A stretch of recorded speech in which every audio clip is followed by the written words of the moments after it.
right? Like if you take a clip of 26 seconds of Alanah speaking and then say, well, this sounds like the kind of mom who thinks that she's got a disability and can park in a handicap zone because she's got a kid. Not a mom. Doesn't have a kid. Works in the gaming industry and specifically works in this exact field. Is trying to explain to people why situational disability, what it is, why it's considered what it is.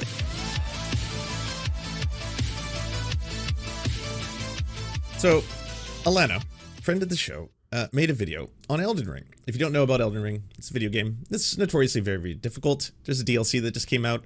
Asmongold came out saying that he felt that Elden Ring is too hard. People made fun of him for it. And so Alanah went and did a video in defense of the difficulty setting of Elden Ring.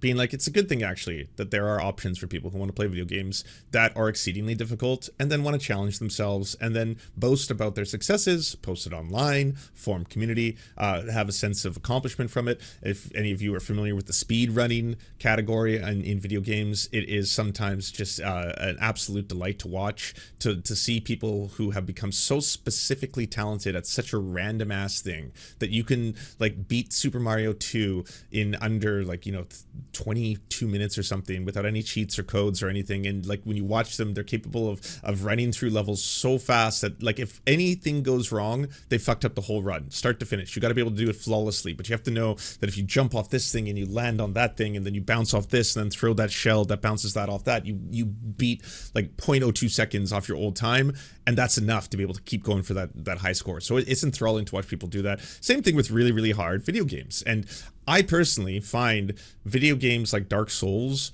where you play the game and then if you die at any point, you lose everything, too punishing. It's just, maybe when I was younger, I would have been able to do that because, man, did I ever play a fuck ton of video games and pour so many hours into games and then trying to find alternate endings and all that kind of stuff. But nowadays, it's too soul crushing for me to do those kind of games. But like for a lot of other people, power to you to every single time getting better and better and faster and learning all the insides and outs. But anyways, Alanah made a video supporting it. And then now she's going viral on the internet for this random clippage. Elden Ring needs to be easier because I have kids. Do you think she's the type of chick to park in a handicap zone because she thinks having kids is a disability? So let's listen to the clip, the 26-minute edited clip. Oh, sorry, 26 seconds. Consent. There are long-term disabilities. There are situational disabilities. There are temporary disabilities. It counts as a disability where a video game like Elden Ring is concerned if you have a kid. You have a 2-year-old, you're trying to play Elden Ring, you can't pause. That is a situational disability that you have, where the game not having the option for you to be able to pause, for example, is a hindrance for your particular disability a situation is concerned. So that was the 26 of, again, a 17-minute video where she talked in depth about how it's a good thing that Elden Ring is hard. I watched the video. That was the entire thesis. It's a good thing that Elden Ring is hard. Also, the game can remain as difficult as it is without any alternative options for like easy settings, right? You don't need to necessarily have any single video game have an easy setting. I know a lot of people are mad at the Mario franchise for offering like the Golden Leaf, where you could just basically beat any single Mario game if you wanted to, because they make it accessible to little kids who also play the same game and they want them to be able to get to the end levels. So they add that in, and some people really get pissed off by that existence. That's not her point. Her point is not there should be an easy setting for Elden Ring. It's that there should be a pause button, because that doesn't change the difficulty setting. You can still get just as many records and difficulties and stuff like that. But for people who play a game that has to be perpetually 24-hour online, which I have played before, I know how much it sucks to have to sit there and then suddenly you get a knock on the door and then you're like, oh, fuck, I can't not right now. This is too good of a run. I'm sorry, but come back later. That kind of shit. Yeah, I understand why it would piss some people off not to be able to pause a game in general. Like, I don't think in any way, shape, or form that's a bad ask. Anyways, the internet apparently, and mostly just the red pill manosphere people, wanted to lose their shit over that kind of stuff, so she had to make a responsibility. Hello, everyone. If you don't know me, I'm Alanah, and I work 9 a.m. to 6 p.m. at a AAA game studio. I am a writer on the design team, but I also work as an accessibility consultant, and I've done that on 7 separate games so far. I'm credited as an accessibility consultant on God of War Ragnarok because that is the most work that I did on that game was in the accessibility space. And I also created my own award show called the Video Game Accessibility Awards.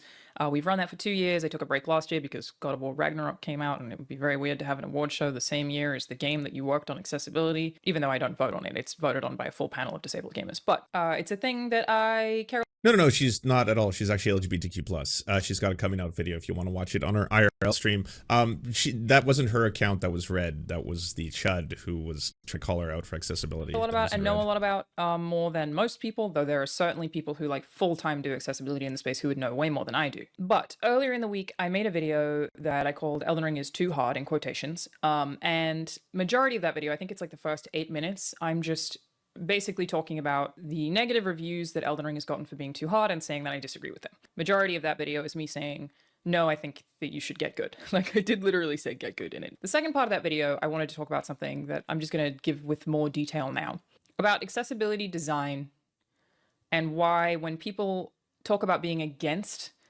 a game being accessible, I think it's really silly because accessibility is so much broader than just a guy in a wheelchair, which is what most people seem to think of when they think about accessible design. But when it actually comes to that design, it is much, much, much broader than that and will definitely apply to you at some situation in your life. So in this video, I was talking about that. I was saying when people ask for accessibility in games, they aren't asking for an easy mode because they also just want to experience the hard game.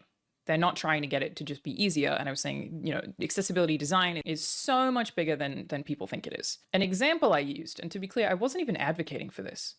I didn't say that I think it should be there. It was just an example. An example I gave let me just show you the clip first. Let me show you the full clip. When people are asking for accessibility, I'm not actually asking for an easy mode. That isn't the intent. There are also multiple kinds of disabilities, especially where gaming is concerned. There are long-term disabilities, there are situational disabilities, there are temporary disabilities. It counts as a disability where a video game like Elden Ring is concerned if you have a kid.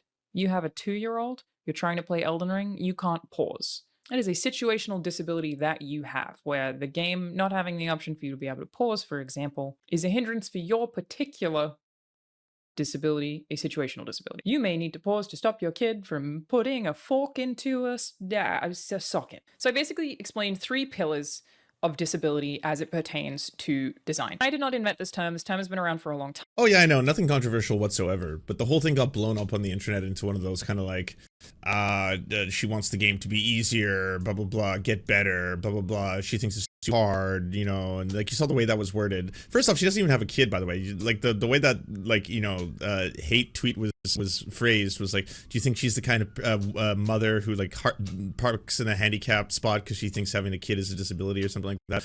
But she's saying that there are situational disabilities when playing video games that has nothing to do with her trying to say all video games need to have easy mode. That's not it. If anything, the entire video, like she mentions, the first 8 minutes are like, hard is good, challenging games are good, buy them if you want a really hard challenge. If that's not your thing, don't buy that game, don't play that game. That being said, you can have exceptionally hard video games that also put into account, you know, accessibility for people with disabilities, and that can still maintain the same level of difficulty, even if you did say have a pause button. I didn't think a pause button would be that controversial. There are variations of the term, and it's multiple facets of design. This is used in web design, it is used in app design, it is used in software design, and it is used in game design or development, design or development, either. But it's also Disability Awareness Month, and like I think that's something that often at times is not really spoken about by anyone, where, you know, Alanah goes out of her way to oftentimes advocate for, you know, disability rights and speaking about how accessibility options are a good thing actually, and then they allow more people who might previously not be able to enjoy various forms of entertainment access it. It really works. As it turns out, actually even broader than that.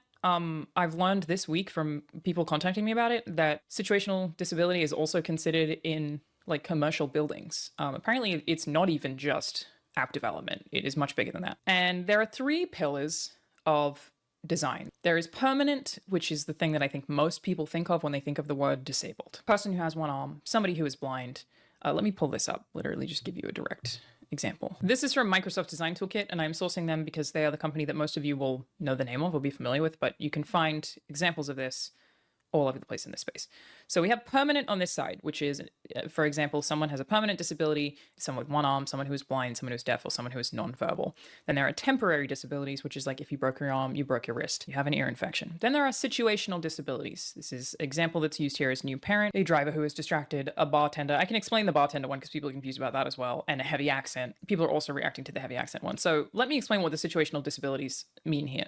Maybe an app can't understand your voice because you have a heavy accent. That is considered a situational disability. You are disabled, you are unable, you cannot proceed through whatever software or whatever task you are trying to complete because of something that is situational to you. And it is situational also to the context of that game. Like the situational here means having a heavy accent is not considered a disability in layman's terms. You would not be called disabled all over the world. None of these things are like, if you have a heavy accent, you're disabled. It's not that. It's just the situational disability in terms of design is that you are disabled from using the interface in the way that a user should be able to because of your situational disability. That's the term. The bartender example here is referring to a really loud environment. So if you are somewhere loud, they could also use music festival, but they're just using someone who functionally regularly works in a certain environment. So if they're in a loud environment and they can't hear a particular thing on whatever app, whatever interface that they are trying to use, the accessible design would aim to alleviate that situational disability. It's not saying bartenders are disabled in the way that the public associates the term disabled. I feel like distracted driver is pretty obvious. The new parent one, the example that I used, which again is fairly commonly used, I didn't invent the term, it's been around for a really long time, is if you're a parent, you're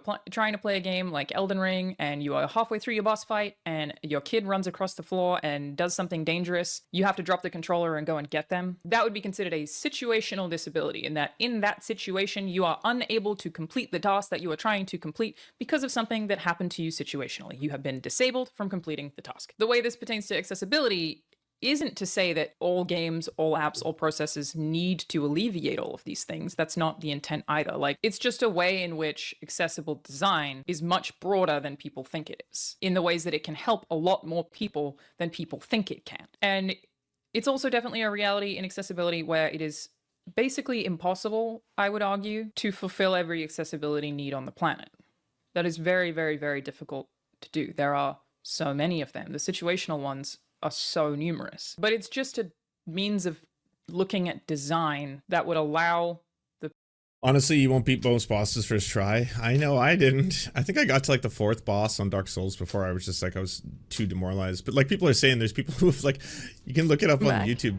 There's people who have beat the game's hardest bosses using dance paths.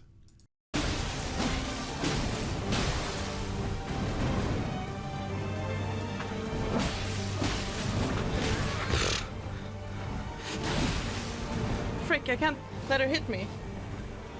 I'm gonna heal. Flower again. Run, run, run, run. This is the one. This gotta be the one now.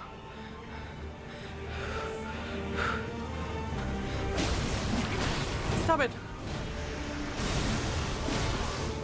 Your strength. Yes!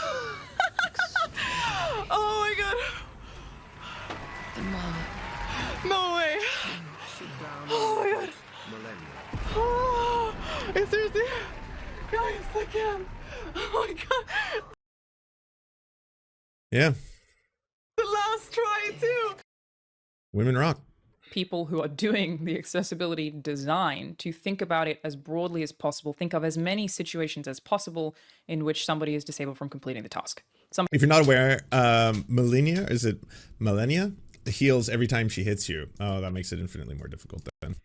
Somebody's unable to complete the task. Somebody is hindered from... Yeah, she just DDR'd that boss that everyone's been struggling with. I mean, back when the original Elden Ring came out. Completing whatever task they are trying to, whatever function they are trying to complete in whatever software they are engaging with. I think the word disability is probably really common used in the tech space because we use disabled a lot. Like a function was disabled. This feature has been disabled. Bluetooth has been disabled. It is no longer able to work, not because it's been turned off or it doesn't exist. It has just been disabled. I think that's probably why it's widely used and not considered to be offensive when it comes to design. And there are also, I've definitely seen people say having kids isn't a disability, it's just a responsibility, go do something else. And that's totally valid. Yes, that can make you a shitty parent. The intention is not to allow parents to be shitty parents. The intention is to allow them to not... That wild. Wild concept. Well, yeah, like, why don't they just fucking, ignore their kids? True. But, like, why, if you're trying to make the game, try to put up that barrier in the first, it's kind of the idea of being, right? Like, we have an opportunity here to address this issue, and then so we don't have to put them in that position where they have to choose between the two things. Shouldn't we try and edge them towards the idea of being better parents? Be punished or have a negative consequence in your product because of something like that where possible. And like a very good example of, I think, people misunderstanding. Can a new parent apply for disability? Then no, because as she pointed out, this is not the same as having a physical disability. This is what is described within the industry and the designers who are making it as a situational disability that maybe they should put into account for, but not necessarily that they have to dictate their design based on it, right? There's some things in which it's very, very simple for them to be like, yeah, so for people who have the inability to, say, hear the dialogue, very easy for us to add accessibility in this game simply by adding subtitles. If we had subtitles, then we would be able to increase the accessibility to people who have no ability to otherwise hear the dialogue. Boom, we've done that. And so then you can go through the list of other ways in which you're making the game more accessible to more people who have a variety of reasons why. And then you put into account, are there certain situations, situational disabilities, as she's describing them, in which, a player might have to decide whether or not they, again, attend to their screaming kid, or they've had 42 runs on this insanely hard boss. They're just about to beat it. They're on the verge of beating it, and they know that if they stop at this moment in time, the boss will just kill them instantaneously because you have to be holding the controller. There's no safe space. So at that point, it's like, I have to make a choice. I wouldn't have had to make this choice if there was a pause button. I definitely could attend to my screaming child at this moment in time, but 42 runs, baby, I'm not starting from scratch. No, we're too close. We're gonna let this one ride out. Boom. All right, I lost, obviously, but I can go attend to my kid, right? It as a design ethos and not a thing you have to do. I've seen people say, oh, what, so I'm disabled if I can't pause in a multiplayer game when I need to? No one would ever argue to take away from the design of the game. So like, if that is the purpose of the game, is an online multiplayer experience where you are having interactions with people in real time, and that is the core of the game, no one is going to argue that the game fundamentals should ever GTA, change. I think we're all in the same That's not page. what people are asking for. No one's going to say you need to have a pause menu in an online game. Like, that obviously is functionally impossible. It is just about thinking about the most accessible options for the thing that you are making without changing design principles. You would never change design principles. You would still want your core game to function exactly as is. The Last of Us Part 2, again, I think is the most accessible game ever made. They clearly created exactly what they intended to create and then added all the accessibility features to make it an extremely accessible game. And the purpose of sheets like this and information like this, again, is not to say that, like, your game's not going to be The jargon versus commonplace parlance can raise confusion. Well, yeah, but that also is made infinitely worse when people take a clip of her where she also explained this in the first video, right? Like, if you take a clip of 26 seconds of Alanah speaking and then say, well, this sounds like the kind of mom who thinks that she's got a disability and can park in a handicap zone because she's got a kid. Not a mom. Doesn't have a kid, works in the gaming industry, and specifically works in this exact field, and is trying to explain to people why situational disability, what it is, why it's considered what it is, and why certain games, if they don't need to be like for a perpetually online multiplayer RPG, like she's explaining, there's no mechanism if you need to have other human beings simultaneously be online with you, right? Like when you're playing Destiny, for example, you need to have the ability for everyone to be able to connect to an open world that everyone can participate in. So you can be a part of that world and stop playing for a couple of minutes, but your character will still be active in that world. If you've ever played any of those games, you'll know exactly what I'm talking about. So it's impossible to try and say, can we have a pause button then for everybody? And it's like, well, that doesn't work if you want human beings to be able to interact in real time in that world. So that in that game, it doesn't work. If there's a game in which there's not direct interaction between characters, like a lot of these Dark Souls styles games, but you can leave notes for other people, which is how they work, right? You can see ghosts of other people playing in the games. You can see them running around in the paths they took and how they died. And then if someone dies, they can leave a note for someone else to be like, hey, around the corner, someone's going to kill you. Like, as in, like, hey, I died here, but I'm going to leave this note. So when you walk around that corner, you'll see someone will just try to bash you in the face with a mallet. Know that. And then you're like, oh, shit. And so when you go in there, you come in there ducked, and then boom, they swing and they miss. And you're like, oh, thank God. And then you can beat them. So that's a feature that's in a lot of those Souls games. So the idea being, would it be possible if you were trying to increase accessibility to people? And her point in all of this, by the way, was that that's the way game developers look at this. And that's more important than people wanting games to just be easier because they don't like hard difficulty settings because they find the games too hard. Like, I will fully admit I never finished the Ninja Gaiden series, the newer ones, the Xbox ones, because they were so incredibly difficult near the final bosses that I gave up on trying the 60th or 70th time, and then I just got bored and started playing a different game. Now, that to me in no way makes me feel that I should now start a campaign to make those games way easier. Like I fuck them. I would have had more fun if only I wasn't so hard. I need to make the games easy now. No, there's people out there who I know are willing to not only die 70 times, but 1,000 times or 10,000 times, however many times it takes for them to complete that. And that should be available for anyone. Like, you should have access to that brutal difficulty, impossibility. There are some levels of Super Mario Maker 2 that I've finished on, yes, I don't know, 2,100th whatever attempt, and that second of beating that thing that barely anyone else has beaten, when you sit there and you're like, holy shit, that genuinely feels like a massive accomplishment, even though it's like a nerdy one, and when you can't really brag about to people who don't understand how hard it was for you to have done what you just did. Like, oh, okay, so this game, Mario Maker, and people make their own levels, but people intentionally make the levels so hard, and in order to publish a level online, you need to be able to beat your own levels. So one human being was able to beat it, and then it'll show you like 4 other people have, and then you want to be that 5th person, and it's really so. And then so that's basically what I spent the last 3 weeks doing. No one is going to be furious if it doesn't hit every pillar. It's just that there are a lot of pillars. A lot of this comes, of course, from people who actually care about gamers who have disabilities. I am one of those. It started in a very selfish way. I mentioned it in the video, but I have tendonitis in both my wrists. This means that I can't rapidly button mash. I've had that for like maybe 10 years now. And so I have trouble playing any game that just requires, like, if you have a QT, I will always change to press and hold in the accessibility menu rather than tapping, because I will eventually, like, my wrist will lock up and I won't be able to do it. That's how I got involved in accessibility. And technically that is considered a permanent disability. I do not call myself disabled because I have that. Like, in general terms, I'm not going to say I'm disabled, but I've actually had people who most people would identify as disabled in the accessibility space criticize me for that. Like, I've had criticism that is basically, Alanah, you are disabled, and by being afraid to use that word, you are preventing other people from realizing that they also have disabilities. That's a whole thing. But technically, that is considered a permanent disability in so far as it is permanent. It's not going away, and I have trouble playing video games, and so I need accessibility features. That's how I got involved in the space. Now, as I was saying, a lot of this obviously comes from people who have disabilities, who care about disabilities, who actually genuinely care. But I'm also sure that a lot of this comes from the app development and the web development, where they just want to make sure that you will never turn off the thing. Part of it is surely corporations being very time hungry. We call it the time wars here on this channel, where I've spoken many times about right now being in an era where corporations just want as much of your time as possible. So I don't doubt that some of this, when it comes to higher ups, is also coming from the time wars, where, you know, the corporation wants to make sure that you don't have a situational disability that prevents you from engaging with their software, that makes their software frustrating, that makes you want to put down their software in any capacity. It is definitely mostly people who care, in my experience. I don't think I've ever met any of those people, but I don't doubt, like, that the term probably came from web development or app development, where they were just trying to make sure that you wouldn't have some situation that would disable you from completing the task on their website that they want you to stay on. Now, if people are upset or offended by the term disability or disabled here, I don't think you're ever wrong to be upset by a word or offended by a word. If that's how you feel, and that is how you feel. This has been this way for a long time. It is used in the space all the time. It is used by permanently, visibly disabled people on a regular basis in the accessibility space. But language changes according to societal preferences all the time. So if people were to, you know, just be learning about this term this week, which it seems like is the case for a lot of people, and are really offended by the use of disabled or disability in this context, I'm not against changing it. I'm an accessibility consultant, but I'm not on the kind of boards where they make these terms or make these docs. I've just helped on games specifically with the permanent disability side, not the situational disability side. But if you're upset about the term, I'm not going to tell you you're wrong.